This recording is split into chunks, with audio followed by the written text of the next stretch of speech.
του Κωνσταντίνου γρήγορα έσπασαν τον πάγο. Με εντυπωσίασε αυτό που έκανε με τις φωτιές. Τα θαλασσινά που περιείχε η Κις Λορέν και η στραπατσάδα συνήθως η Ναταλή δεν τα τρώει. Αλλά ο Κωνσταντίνος τα είχε μαγειρέψει τέλεια.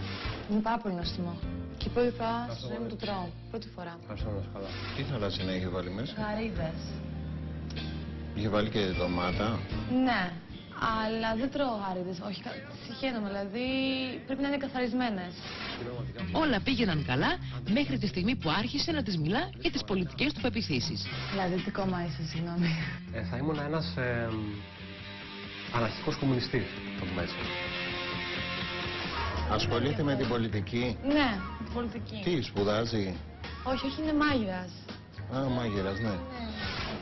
Η χημεία τους ήταν ορατή διαγυμνού οφθαλμού και επιβεβαιώθηκε με τον καλύτερο τρόπο όταν ο Κωνσταντίνος μάντεψε και την καταγωγή της χωρίς καμία βοήθεια. Πιστεύω ότι είσαι από την Πολωνία. Πόλσκα. Κόχαμ σε κοχάινια.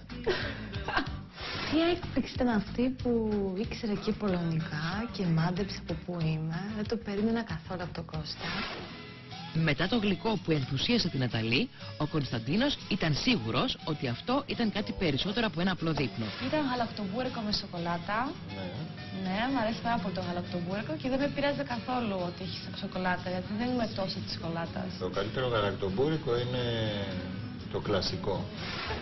Και για να το γιορτάσει, άνοιξε και μια σαμπάνια που την περισσότερη όμως την ήπιο το πάτωμα. Όπα! Νάτα! Έτσι πολύ φυσιολογικά από το 9 του Γιώργου φτάσαμε στο 9,5 του Κωνσταντίνου και πλέον ο πύχης έχει φτάσει σε δυσθεώρητα ύψη για τον εναπομείναντα Μανώλη. Κώστα, η βαθμολογία σου για το δείπνο είναι 9,5. Ναταλή, πέρασα υπέροχα.